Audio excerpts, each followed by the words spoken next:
Heyo everybody, Haku here with my next Mahou Shoujo Ikusei Keikaku, or Magical Girl Raising Project video. And for this we're continuing on the read-through, and we're going to be getting into the episodes now. And there's going to be 15 in the first bundle of episodes. So we're going to do one on each Wednesday and one on each Saturday, and I guess that'll last us a good few weeks until we're caught up. So first up, we are going to be reading At Nyan Nyan in End City today. So, yeah, I'm excited to get into the episodes to learn more about the Restart characters and more about the unmarked characters as well.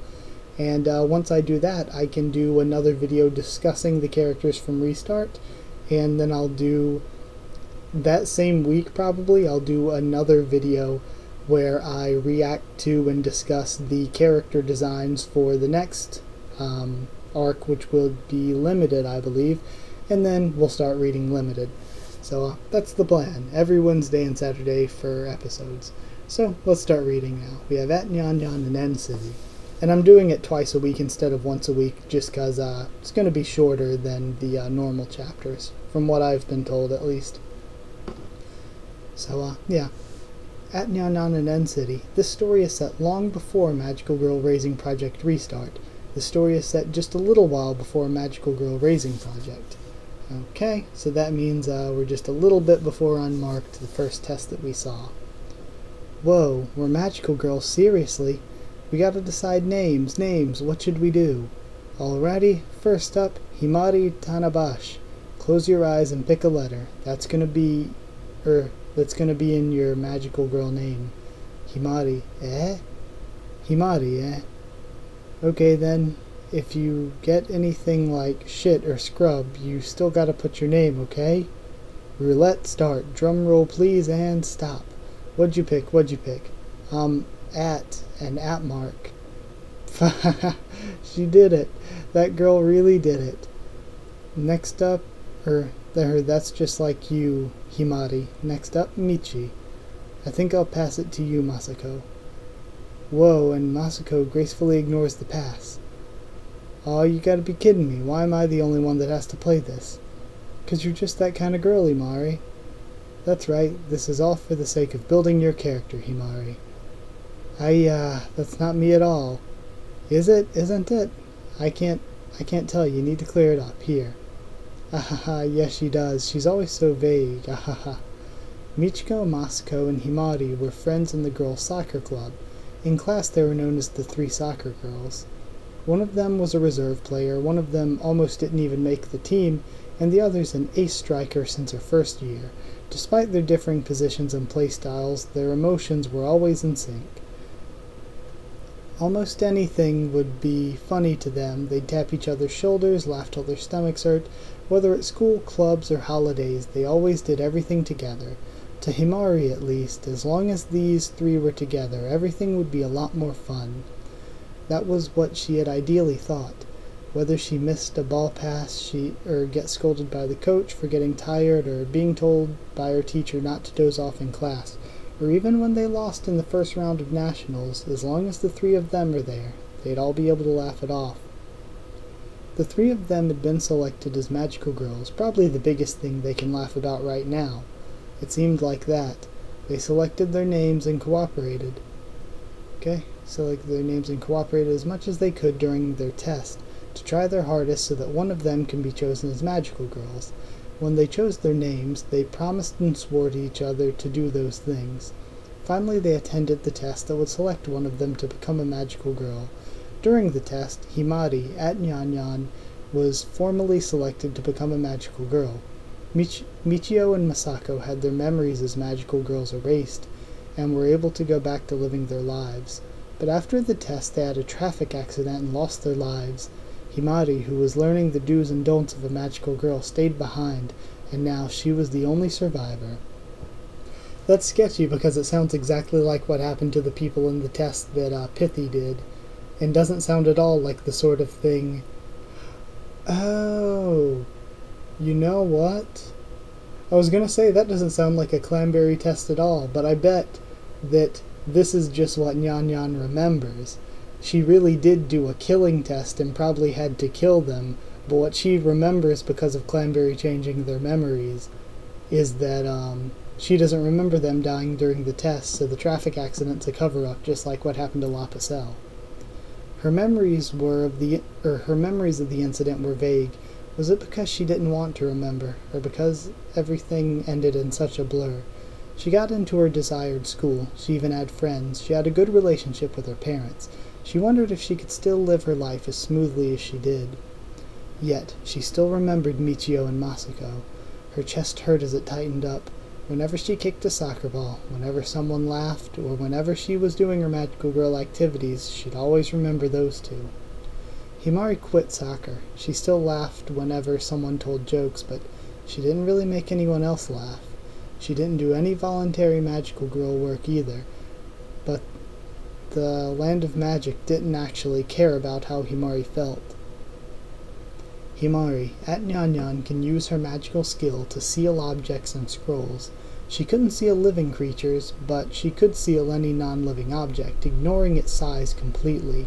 She was a courier, the perfect job for someone with that kind of magical skill. It wasn't unusual for the Land of Magic to call her up for a delivery. Every time a call for work showed up, she was afraid of remembering her dead friends, and that disappointed her. New year, winter break is over. Society has become busy once more. At this time, she'd wear a long coat over her costume in order to hide her tail and her magical girl identity. She had to transfer trains early in the morning, and Himari had arrived at an ironworks factory, talking to the staff inside of it. There were 2 jobs she had received that day. The first one was delivering some equipment to a factory, some magical machinery and parts, dangerous magical chemicals, heavy magical equipment, and some magical containers. The time and expenses to transport these items were costly, so they needed a professional who could use magic, or so they said. Right, really sorry about this, but could I ask you to do one more thing?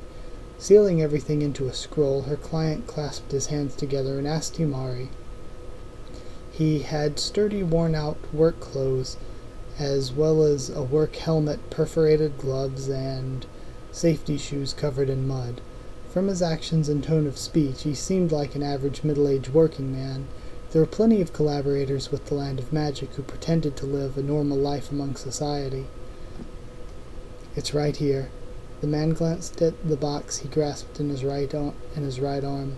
Himari's destination was a seaside city by Japan, H City, but the box was to be delivered to N City, which was in the same prefecture.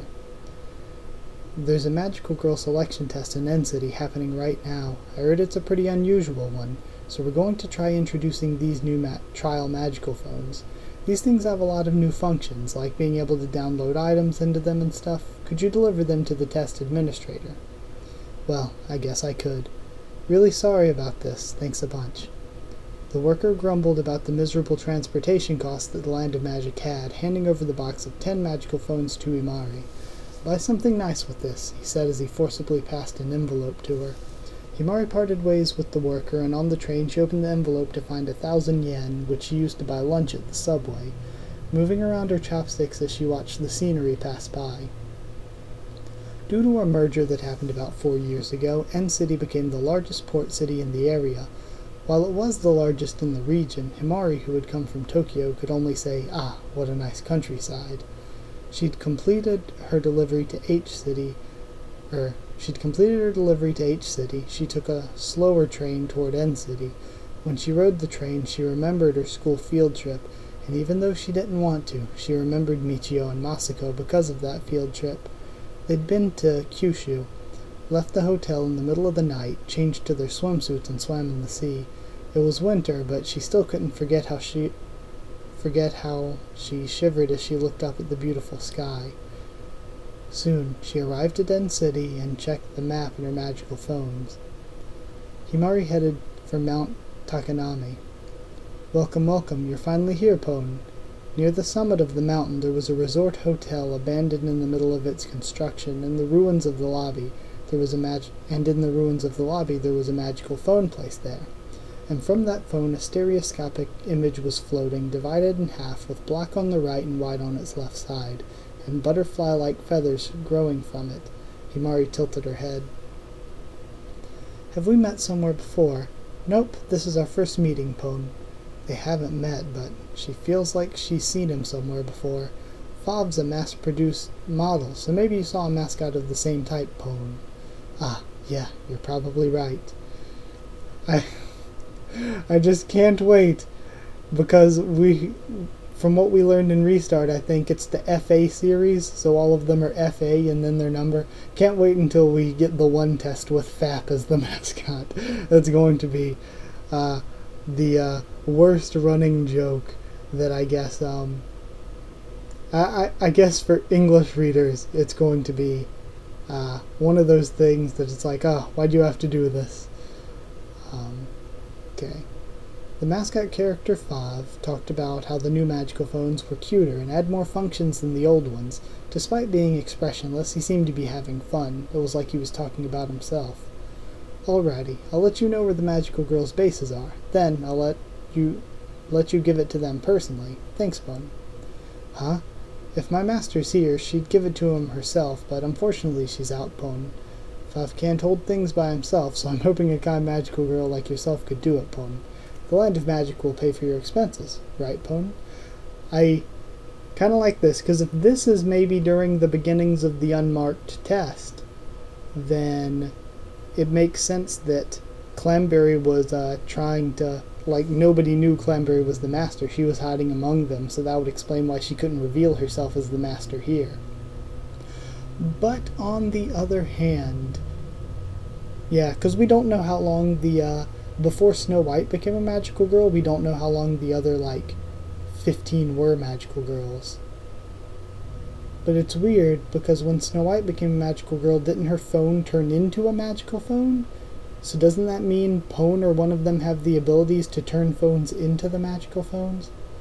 Either way, weird. Either way, moving along. Okay. By the way, don't let any of the magical girls know about the test Pone. None of them know about it, and it'll be an unannounced test Pone. Besides, the best kinds of tests are the unexpected ones. Huh? Her work increased. First, there was a robot magical girl on the roof of a love hotel. She thought she was a mascot character. I've heard you were coming. I am the magical girl, Magicaloid 44. A pleasure. As a magical girl, when someone introduces their name, she was obliged to give her own. The pleasure's all mine. I'm At Nyan Nyan. Atmark. What a strange name. The name that she and her friends had picked out was actually quite embarrassing to say out loud.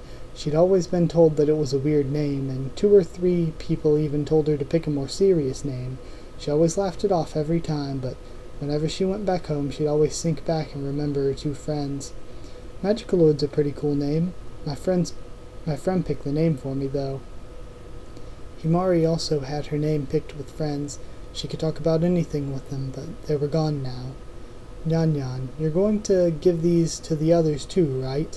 Yeah. You don't need to you don't have to give it to every single one. A lot of magical girls know each other, so you only need to give it to a few of them. Here, I'll let you know which ones to give. Ah, thank you. There's some magical girls that go around here, so I'll help you out. Top Speed's always flying around the sky, so I'll hand it to her. Calamity Mary's dangerous, so I'll handle it. Oh, and Nemorine's a special case, so leave it to me. The mascot character used people pretty roughly, but this magical girl was pretty nice. She lowered her head in thanks, and when she raised it, she saw a plastic hand extended towards her. It'll only cost you 1,000 yen. Cheap, right? She paid her 1,000 yen and headed over to an abandoned temple. There were 4 people living there. So these are the new magical phones. There were 4 people, but only one of them came up to her. The other 3 seemed to be doing something, or something outside. The magical girl in front of her looked like a princess. Ruler was the name. She distorted the edges of her lips. Why is the screen heart-shaped? I told Fav to make the screen design more functionable, didn't I? Yeah, but it looks like the specs are a lot better, and it has a lot of new features. Why am I defending it again? I'm just the messenger, she thought to herself. When she saw Ruler's nasty smile, she felt compelled to argue against her. Well, that's supposed to be the case, isn't it? That's not the problem, though. Slam, the door opened. 2 baby-faced angels came towards them. This is bad. Tama fell in her own hole. We can't see the bottom, and we can't help her out. "That idiot!" shouted Ruler as Himari was left alone. She slowly snuck out the back gate, thinking it was pointless to continue arguing with her. The next location was the steel tower. Weird, I thought that Swim Swim came before Tama as part of Ruler's group, but I guess Tama came first. Okay. So I think probably at this point, this is before Snow White even became a magical girl. The next location was the steel tower. Thank you so much. You came all this way too, so thank you. A knight... Oh no, never mind. Snow White is here. A knight in a school uniform girl had greeted her. Compared to the magical girls before, she felt quite satisfied with them. The knight-like magical girl who had a big sword offered her a bottle of canned juice. Well, wouldn't it be a can of canned juice? Anyway, I bought this from a vending machine, but please help yourself. Thank you, bottoms up. These were probably the first kind people she's met since she came into this city. Reluctantly, she sipped the warm tea. The magical girl with the school uniform took out her new magical phone. Whoa, it's so cute, my new magical phone. It has a white color. So just like you, huh, Snow White? I'm forgetting that it was different in the light novels. It was Ripple who we followed as she first became a magical girl and not Snow White. Snow White was already one. But even so, it just feels weird, you know? There's a lot of new functions, but I don't really get any of them. You'll get used to it, don't worry. I think it'll be hard to get used to, don't you? There's the weekend chat tomorrow. We can ask everyone about it. These two were somehow pleasant. The drink was delicious, said Himari as she placed the juice down. Next was a closed-down supermarket. You've come so far. Thank you very much. A nun-motif magical girl, Sister Nana, bowed her head deeply. Wow, this is a beautiful magical phone. Oh, it's nothing, really. Hang on, Nana. A magical girl with a coat and a muffler. Weiss Winter Prism frowned when she looked at the magical phone screen. She should have been transferring her data to the new magical phone they had. What did she see exactly? What's this? What's wrong? Sister Nana looked at the screen of the magical phone that Winter Prism was pointing at. In contrast to Winter Prism, she looked quite happy. Himari had no idea what to do, so she just smiled vaguely. Oh, I took this sleeping picture last week. No, that's not the problem. Winter Prism's voice was hard. Oh, you mean those clothes? I couldn't resist the urge to see you in a skirt just once. You were asleep, so I put it on you in secret. Winter Prism held her forehead with her finger, groaning. You say it's a skirt, but what kind of cosplay is this? Oh, it's been a while. I thought this would absolutely suit you. It's another Duchea from Cutie Healer Excellent. Himari muttered her thanks in her heart and packed up her bags, leaving the two.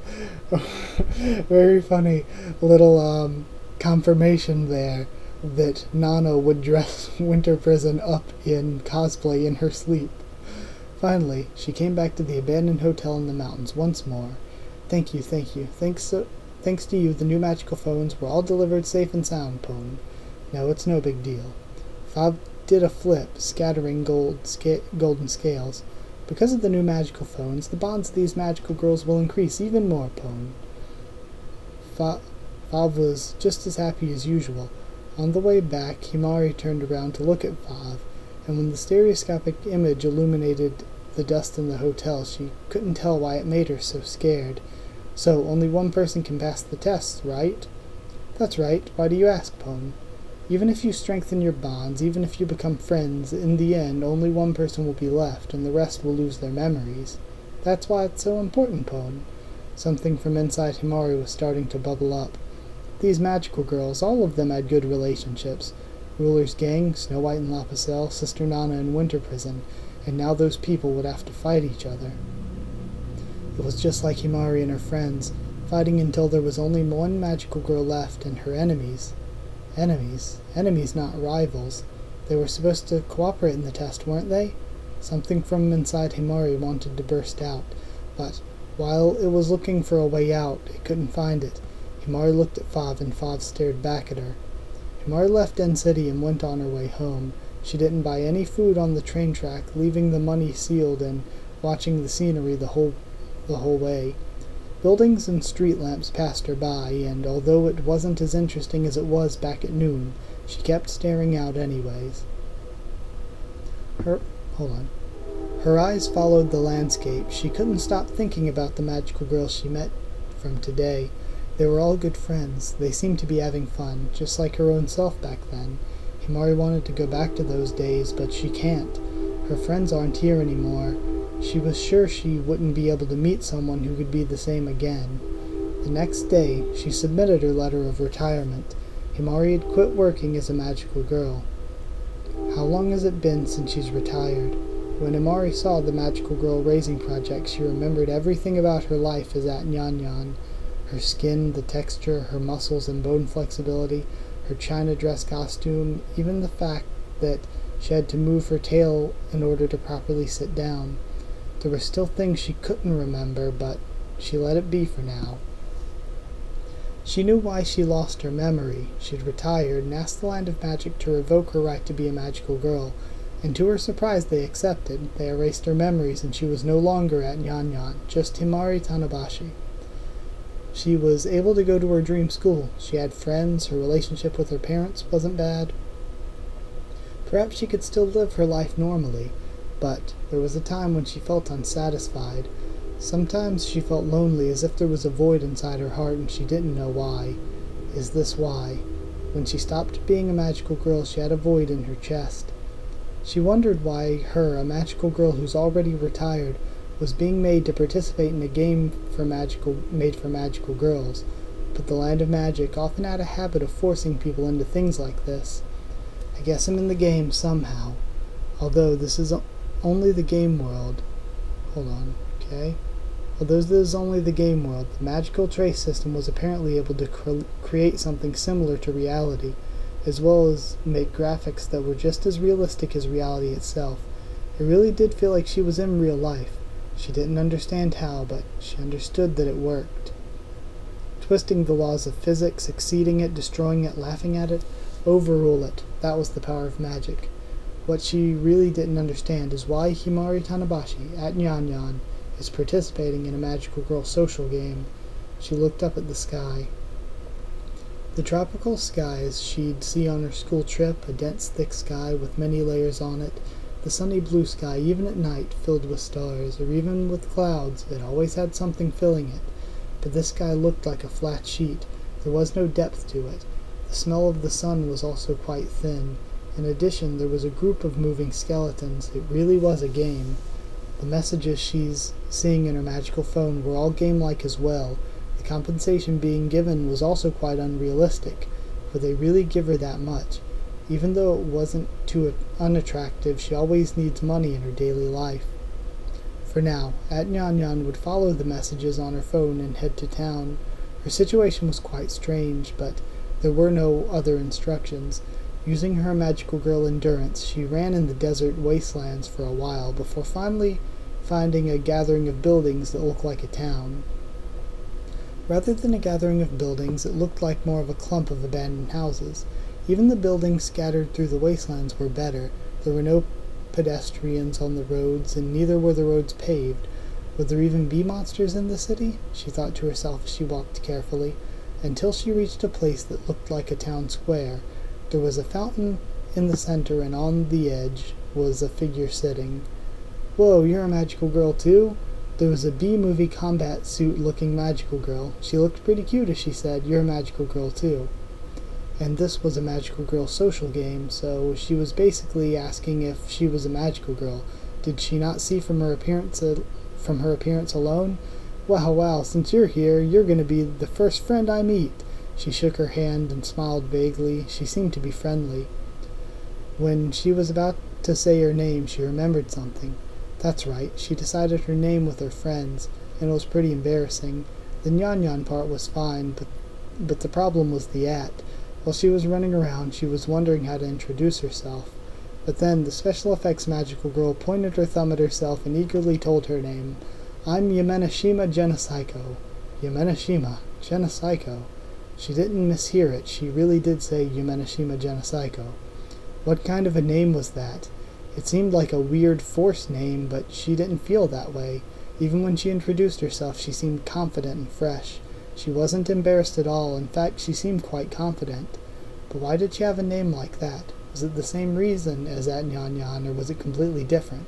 There were a lot of things she wanted to ask her. Genocycle smiled at Nyan Nyan. Her smile reminded her of her two friends. With this magical girl, can she rebuild the same relationship as Michio and Masako? Same friendship. Was it that easy to decide that just by her similar naming tastes? She kept thinking about it. Thinking. I'll leave the rest to you. Michio, who had fallen to the ground, had muttered that to her. She didn't have the energy to raise her head. Himari's gonna take them all out. Michio's bleeding has far exceeded her limits. She can't be saved anymore, Himari barked out. Why did she have to see Michio like this? There was no reason Masako had to die either. Well, someone was beckoning Himari. It was a figure that was silhouetted like a shadow. If you want to avenge your friends, now's your chance. The scenery changed suddenly. She was about to fall. She managed to pull her right leg and endure it. What happened? There was something. She was watching a place that wasn't here. It was vague. She entered this game and became a magical girl again, regaining her memories. Yet, there was still some vague memories. Okay. A smiling magical girl was standing right in front of her. Her name was certainly Yamenashima Genocycle. She finally noticed that she wanted to know her name as well.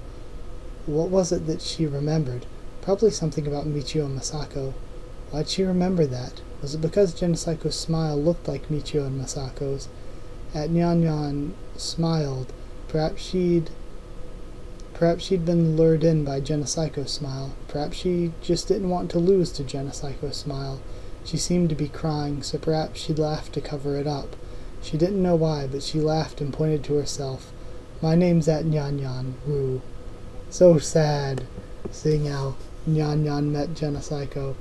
And it's cool, too, to see as well how her memories...